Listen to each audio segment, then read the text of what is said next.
વંધ્યત્વને લગતા અગાઉ આપણે ઘણા બધા વિડીયોમાં વાત કરી છે કે શુક્રાણુનો રિપોર્ટ શા માટે કરવો જોઈએ, અથવા દૂરબીનની તપાસ શા માટે હોય, નળીની તપાસ કેવી રીતે કરી શકાય, આઈયુઆઈ સ્ત્રીબીજની સારવાર, આઈવીએફની સારવાર કેવી રીતે કરી શકાય, તેના ફાયદા શું, ગેરફાયદા શું. છતાં પણ કેટલાક દર્દીઓને હજુ પણ વંધ્યત્વને સંબંધિત કેટલાક સામાન્ય પ્રશ્નો હોય છે. તો આજે આપણે આ વંધ્યત્વને સંબંધિત મૂંઝવતા પ્રશ્નોનું સમાધાન કરીએ અને તેને સમજવાનો પ્રયત્ન કરીએ. નમસ્તે મિત્રો, હું ડૉક્ટર હિતેશ ઇટાલિયા, ગાયનેકોલોજીસ્ટ અને IVF expert, Matulya IVF and woman care. સૌ પ્રથમ આપણે પ્રેગ્નન્સી કેવી રીતે રહે છે તે સમજવાનો પ્રયત્ન કરીએ. સામાન્ય રીતે ગર્ભાશયમાં અંડાશય બંને બાજુ હોય છે. આ અંડાશયમાં સ્ત્રીબીજના ગુચ્છાઓ હોય છે. તેમાંથી કોઈ પણ એક ગુચ્છું માસિકના બીજા ત્રીજા દિવસે એક્ટિવ થાય છે. મગજની પિટ્યુટરી ગ્રંથિમાંથી એફએચએચ હોર્મોન્સ જે ઉત્પન્ન થાય છે, આ એફએચએચ હોર્મોન્સ અંડાશય ઉપર અસર કરે છે અને તેમાંથી કોઈ પણ એક ગુચ્છામાંથી એક્ટિવ થયેલા સ્ત્રીબીજો ધીમે ધીમે મોટા થાય છે. તેમાંથી કોઈ એક જ સ્ત્રીબીજ પરિપક્વ બને છે. જ્યારે 18 થી 20 mmનું સ્ત્રીબીજ પરિપક્વ બને છે ત્યારે જે ફોલિકલ કહેવામાં આવે છે, ફોલિકલમાંથી સ્ત્રીબીજ છૂટું પડે છે અને આ સ્ત્રીબીજ આ નળીમાં જાય છે અને નળીમાં જઈ અને આ ભાગમાં આવતું હોય છે.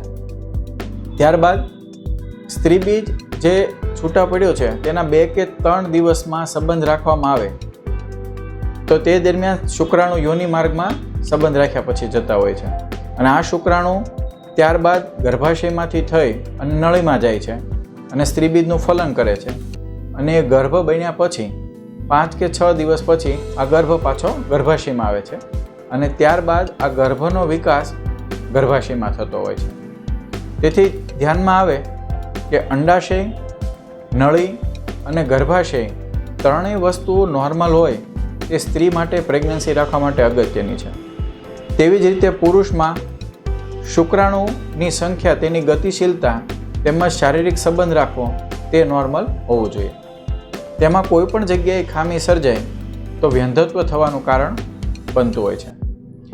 સ્ત્રીમાં વંધ્યત્વના કારણો શું હોય છે અને પુરુષમાં વંધ્યત્વના કારણો શું હોય છે તેના માટે આપણે ઉપરની લિંકમાં કારણો જાણી શકીશું. વંધ્યત્વની સારવારમાં કયા પ્રકારના રિપોર્ટ કરવામાં આવે છે અને કઈ સારવાર પસંદ કરવામાં આવે છે તેનો બેઝિક આધાર સૌપ્રથમ જે પણ સારવારમાં દર્દીને કોઈ પણ ઇન્વેઝિવ પ્રોસિજર એટલે શરીરની અંદર કોઈ પણ પ્રકારની પ્રક્રિયા ના કરવી પડે તેવી પદ્ધતિ, અથવા સરળ હોય અથવા ઓછી ખર્ચાળ હોય અથવા દર્દીને ઓછી તકલીફ પડે, જેમ કે દાખલ થવાની ના જરૂર પડે, એનેસ્થેસિયા આપવાની જરૂર ના પડે અથવા ઓછો દુખાવો થતો હોય તેવી પદ્ધતિ પહેલાં પસંદ કરવામાં આવે છે.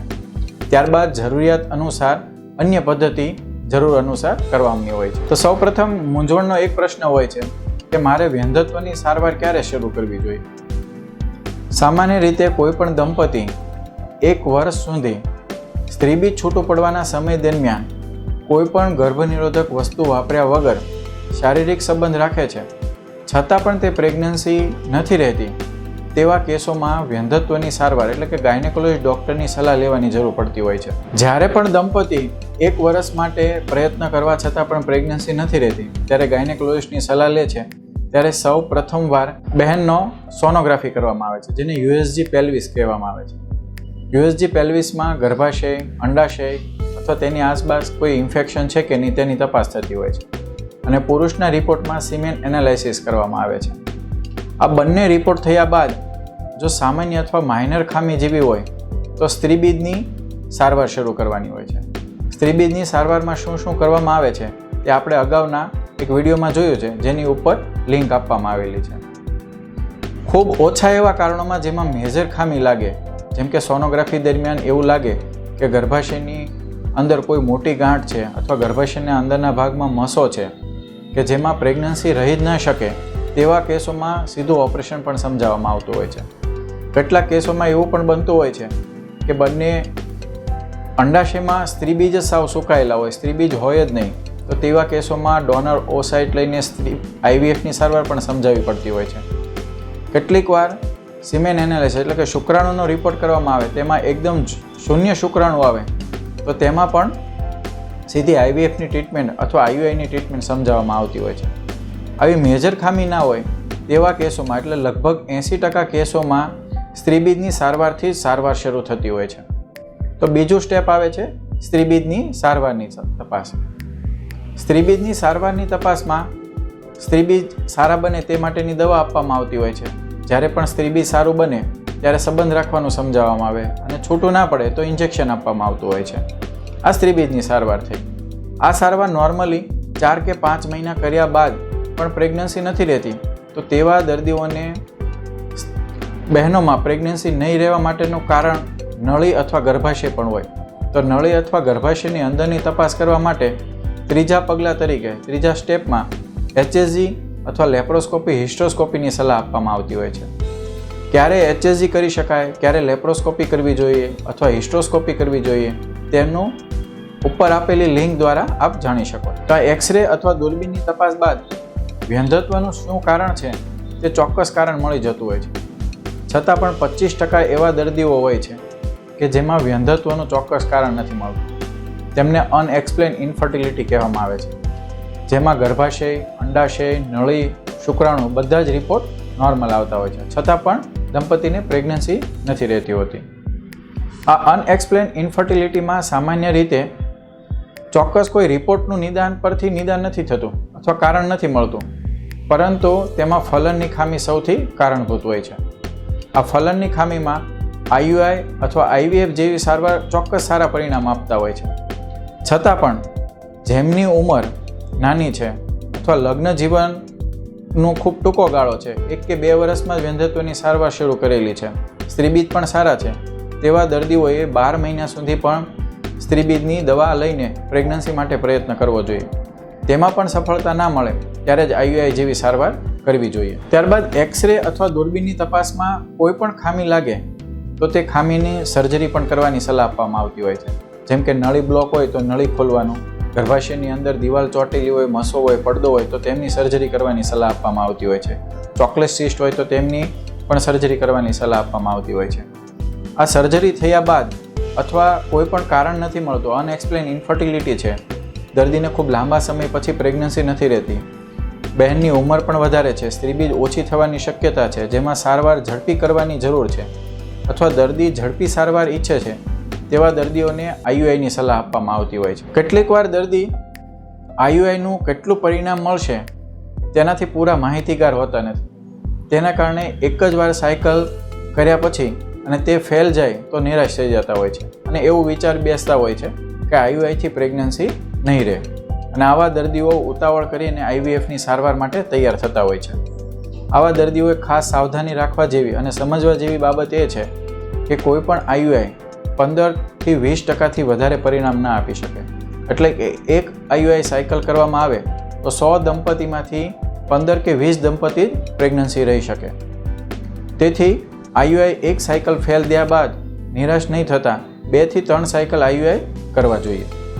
કેટલીક વાર 2 કે 3 આઈયુઆઈ સાયકલ કર્યા બાદ બહેનની ઉંમર નાની હોય, સ્ત્રીબીજની સંખ્યા સારી હોય અથવા કોઈ મેજર ખામી ના હોય તો 4થું કે 5મું સાયકલ કરવા બાદ પણ પ્રેગ્નન્સી રહેવાની શક્યતા હોય છે.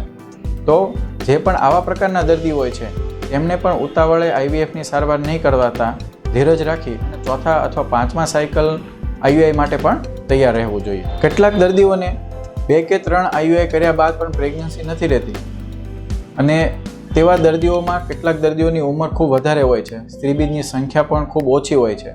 જો વધારે પડતા આઈયુઆઈ સાયકલ કરવામાં આવે અથવા આઈયુઆઈ પછી વધારે સમય રાહ જોવામાં આવે તો શુક્રાણુ અથવા સ્ત્રીબીજ ખૂબ જ ઘટી જવાની શક્યતા હોય કે જેનાથી આઈવીએફ દરમિયાન ડોનર સ્ત્રીબીજ અથવા શુક્રાણુ લેવાનું શક્યતા રહેતી હોય. તેવા દર્દીઓ માટે આઈયુઆઈ બાદ વધારે પડતી રાહ જોવી નુકસાન કરતા હોય છે. આવા દર્દીઓએ આઈવીએફની સારવાર સમયસર કરાવી લેવી હિતાવહ હોય છે. કેટલીક વાર દર્દીઓને ચમત્કાર રૂપે એટલે કે 100-200 પેશન્ટોમાં કોઈ એક પેશન્ટને આઈવીએફ અથવા આઈયુઆઈ ફેલ ગયા પછી જાતે જ પ્રેગ્નન્સી રહી જતી હોય છે. આવા દર્દીઓના ઉદાહરણ લઈ અને કેટલાક દર્દીઓ આઈયુઆઈ પછી અથવા આઈવીએફ પછી ઘરે બેસી અને નેચરલ પ્રેગ્નન્સી માટે રાહ જોતા હોય છે. આવા દર્દીઓ માટે સાવધાનરૂપ છે કે ખૂબ ઓછી એવી ચમત્કારરૂપ ઘટના બનતી હોય છે કે જેમાં પ્રેગ્નન્સી 100-200 પેશન્ટમાં એકને રહી જાય. આવા ચમત્કારની રાહ નહીં જોતા સમયસર IVF અથવા IUI જે પણ સારવારની જરૂર છે તે યોગ્ય સમયે કરાવવી ખૂબ જરૂરી. વંધ્યત્વની સારવાર દરમિયાન દરેક વ્યક્તિ અથવા દરેક દર્દી જલ્દીથી જલ્દી પ્રેગ્નન્સી રહી જાય તેના માટે ઉતાવળા થતા હોય છે. તો આમાં દર્દીએ ખાસ સમજવા જેવી બાબત કે જે પણ પ્રક્રિયા થાય છે તે પ્રક્રિયા જેમ કે સ્ત્રીબીજ બનાવવાની સારવાર છે તો તેમાં સ્ત્રીબીજ સારા ગુણવત્તાના બનાવી શકાય. IUIની પ્રક્રિયા છે તો તેમાં સ્ત્રીબીજ સારા બનાવવા સાથે સારા શુક્રાણુને ગર્ભાશયની અંદર મૂકી શકાય. IVFની સારવાર છે તો તેમાં સારા ગર્ભ બનાવીને ગર્ભાશયની અંદર મૂકી શકાય. પરંતુ કેટલી બધી હજુ પ્રક્રિયા છે જેમ કે સ્ત્રીબીજની સારવાર છે તો તેમાં સ્ત્રીબીજનું છૂટું પડીને નળીમાં જવું, શુક્રાણુ યોનિ માર્ગમાંથી ગર્ભાશયમાં જઈને સ્ત્રીબીજને ફલન કરવા, ત્યારબાદ IUIની પ્રક્રિયામાં શુક્રાણુ નળીમાં જવા, સ્ત્રીબીજને ફલન કરવા અને IVFની સારવારમાં સારા ગર્ભ બન્યા પછી ગર્ભાશયની અંદર પ્રત્યારોપણ થવું. આ બધી જ પ્રક્રિયા કુદરતી છે જેમાં કોઈ પણ પ્રકારના બદલાવ કરી શકાય નહીં. આ ચોક્કસ પ્રકારની સારવારથી અથવા ટ્રીટમેન્ટથી પ્રેગ્નન્સી રહેવાની શક્યતાઓ વધારી શકાય, પરંતુ એવી કોઈ પણ ગેરંટી ના લઈ શકાય કે 100% તેમાં પ્રેગ્નન્સી રહી જશે. તેથી કોઈ પણ દર્દીએ કોઈ પણ સાયકલ વખતે 100% પ્રેગ્નન્સી રહી જ જશે તેવી ખોટી અવધારણા બાંધીને સારવાર કરવાથી જ્યારે પણ એ સાયકલ ફેલ જાય છે ત્યારે દર્દી નિરાશ થતું હોય છે. તેથી વૈજ્ઞાનિક રીતે જે પણ તેના પરિણામ છે જેમ કે સ્ત્રીબીજની સારવારમાં 10-20 એક મહિનામાં 10-12% પેશન્ટને પ્રેગ્નન્સી રહેતી હોય છે. IUIમાં 15-20% પેશન્ટને પ્રેગ્નન્સી રહેવાની શક્યતા હોય છે. IVF જેવી સારવારમાં જે શરૂઆતમાં 20-25% જેવા ચાન્સ હતા તેમાં જેમ જેમ વૈજ્ઞાનિક પદ્ધતિઓમાં બદલાવ થયો, ગુણવત્તા વધી, તેમ તેમ તેમના રિઝલ્ટ 60-65% સુધી પણ વધ્યા છે.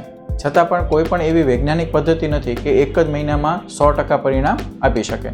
તેથી ખોટી અવધારણા બાંધી અને પ્રેગ્નન્સી ના રહે ત્યારે નિરાશ પણ ના થવું, અથવા ખોટી 100% પ્રેગ્નન્સી રહી જાય તો જ અમે સારવાર કરાવશું એવી ખોટી વિચાર કરીને નિરાશ થઈ અને બેસી રહેવું તે પણ જરૂરી નથી. તેથી જે પણ વૈજ્ઞાનિક કારણ છે અને જે પણ પરિણામ મળશે તેની સાથે સારવાર શરૂ કરવી ખૂબ જ જરૂરી છે. વંધ્યત્વની સારવાર દરમિયાન કેટલાક દર્દીઓ ખૂબ જ માનસિક તાણ અનુભવતા હોય છે અને માનસિક તાણને કારણે કેટલીક વાર તેમના પારસ્પરિક દંપતી જીવનમાં પણ તકલીફ પડતી હોય છે. ઇવન શારીરિક સંબંધ રાખવામાં પણ તકલીફ પડતી હોય છે. પતિ અથવા પત્નીને શારીરિક સંબંધ રાખવાની ઈચ્છા ઓછી થતી હોય, પારિવારિક સંબંધોમાં પણ તકલીફ પડતી હોય છે. આવા કારણોને કારણે દંપતી સારવાર છોડી દેતા હોય છે અને સારવાર લાંબા સમય છોડવાને કારણે કેટલીક વાર એવી ઘટનાઓ બનતી હોય છે કે સ્ત્રીબીજ એકદમ સુકાઈ જાય અથવા શુક્રાણુ એકદમ સુકાઈ જાય. જેમાં સરળ સારવારથી પ્રેગ્નન્સી રહી શકે તેવી હતી તેમાં IVF જેવી કોમ્પ્લિકેટેડ અથવા લાંબી ચાલનારી અથવા મોંઘી સારવાર કરવાની જરૂર પડી શકતી હોય છે. આવું ના બને તે માટે દર્દીએ નિરાશ નહીં થવું. જે પણ કારણ છે, કારણ શોધવા માટે કયા કયા પ્રકારના રિપોર્ટ છે તે રિપોર્ટ વિશે જાણી લેવું, જરૂર અનુસાર તે રિપોર્ટ કરાવી લેવા, અથવા વંધ્યત્વમાં પ્રેગ્નન્સી ઝડપથી રહી શકે તે માટે કઈ પ્રકારની સારવાર છે તે પૂરી સમજી લેવી. કેટલીક વાર દર્દી અન્ય દર્દી સાથે સરખામણી કરતા હોય છે. જેમ કે મારી સાથે કોઈના લગ્ન થયા છે તો એમને 1 કે 2 વર્ષમાં પ્રેગ્નન્સી રહી, મારે હજુ 4-5 વર્ષ થયા પ્રેગ્નન્સી નથી રહેતી. તો બંને દર્દીઓ વચ્ચે પણ ફરક હોય. કેટલીક વાર એક જ કારણ માટે પણ એક દર્દીને પ્રેગ્નન્સીને 1-2 વર્ષ થાય તો કોઈને 2 કે 3 વર્ષ થતા હોય. તો દર્દી પ્રમાણે થોડો ફેરફાર હોઈ શકે. તો પોતાનું કારણ સમજવું અને તેમાં શું ઉમેરો કરી શકાય તેને સમજવાનો પ્રયત્ન કરવો. બીજા સાથે સરખામણી કરી અને નિરાશ નહીં થવું અને ટ્રીટમેન્ટ છોડવી ના જોઈએ. સતત પ્રયત્ન કરવાથી વંધ્યત્વમાં સરળ સારવારથી પણ પ્રેગ્નન્સી ઝડપી રહી શકવાની સંભાવના હોય છે. કેટલીક વાર દર્દી ફરિયાદ કરતા હોય છે કે અમારે આજુબાજુના લોકો અથવા અમારા પરિવારમાં અમને દબાણ કરે છે કે તમે જલ્દીથી પ્રેગ્નન્સી રહેવા માટેની સારવાર કરાવો, અથવા એવી કોઈ પણ સારવાર માટે તૈયાર કરવા પ્રયત્ન કરતા હોય છે કે જેમાં IUI અથવા સાદી સ્ત્રીબીજની સારવારથી પ્રેગ્નન્સી રહી શકતી હોય છે. તેમાં દર્દી આજુબાજુના દબાણને કારણે સીધી IVFની સારવાર કરવા માટે તૈયાર થતા હોય છે. તો આવા દર્દીઓએ ખાસ સમજવા જેવું કે આજુબાજુના લોકોના દબાણ અને પ્રેશરમાં ખોટો નિર્ણય ના લેવો જોઈએ. કેટલીક વાર તેમના દબાણ અને પ્રેશરને કારણે આપણે સરળ ટ્રીટમેન્ટથી પ્રેગ્નન્સી રહેવાની શક્યતા હોય છે, તેમાં આપણે કોમ્પ્લિકેટેડ અથવા ખર્ચાળ ટ્રીટમેન્ટ પસંદ કરતા હોય છે. જે પણ આપણે આજુબાજુની સલાહ આપવામાં આવે છે તેમને આપણા મોટિવેશનલ સમજવા કે જે આપણને સારવાર માટે વારંવાર યાદ અપાવે છે, નહીં કે તેમને દબાણ સમજવું. દરેક વ્યક્તિની યોગ્ય પદ્ધતિ હોય છે, અલગ અલગ પદ્ધતિ હોય છે. બીજા કોઈનું નહીં સાંભળતા આપણે પોતાની જ પદ્ધતિ પ્રમાણે સારવાર કરાવી. તો વ્યંધત્વની સારવારમાં આપને લગતા કેટલાક મૂંઝવતા પ્રશ્નોનો જવાબ આપવાનો પ્રયત્ન કર્યો. છતાં પણ આપને હજુ પણ વ્યંધત્વની સારવારમાં કોઈ મૂંઝવતા પ્રશ્નો હોય તો આપ કોમેન્ટ બોક્સમાં જરૂરથી જણાવી શકો છો. સ્ત્રીરોગ, વ્યંધત્વ અને પ્રેગ્નન્સીને લગતા આવા જ વિડીયો માટે ફરી મળીશું. નમસ્તે.